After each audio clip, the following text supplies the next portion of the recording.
Au large des Cornouailles, il existe des trésors engloutis depuis des siècles. Ces eaux turquoises, calmes en apparence, sont une terre de naufrage à cause des tempêtes et des fonds rocheux. Des milliers d'épaves y reposent, des navires marchands ou militaires, comme cette frégate de la Royal Navy des années 60, couverte de coraux. Ici, le poste de commandement se distingue dans l'obscurité. Ces ruines sous-marines sont devenues le terrain d'aventure de plongeurs passionnés. Normalement, il est à 10 ou 15 mètres de là, vers le sud. Aujourd'hui, l'objectif est de trouver un yacht jamais localisé. Il aurait coulé ici, il y a plus de 30 ans. C'est excitant, personne n'a plongé à cet endroit depuis le naufrage.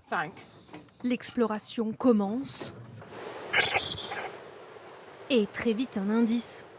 Un casier de pêche oublié.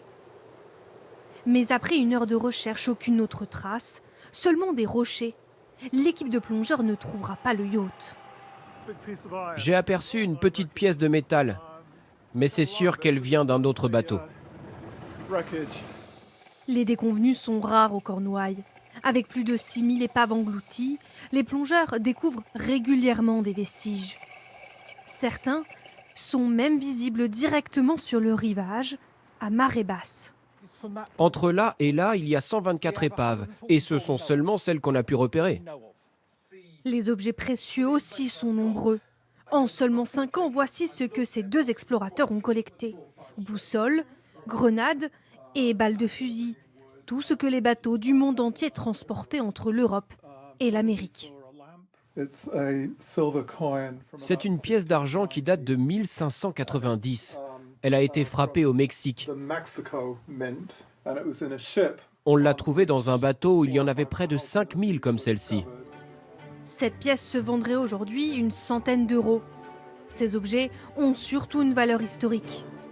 Mais les profondeurs regorgent parfois de trésors inestimables.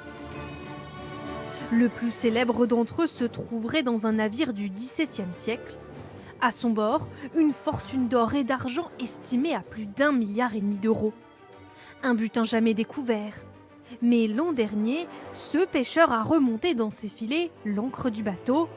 Il n'en fallait pas plus pour relancer la chasse au trésor et faire rêver les habitants des villages alentours. C'est vraiment enthousiasmant. J'espère qu'ils trouveront le bateau et bien sûr l'or. J'aimerais être une excellente plongeuse pour aller le chercher. Je serais si heureuse de trouver l'or. Et avec, j'achèterais sûrement un immense château.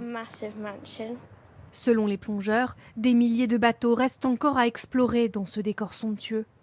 Une histoire fascinante, mais aussi tragique. De très nombreux marins ont perdu la vie au large des Cornouailles.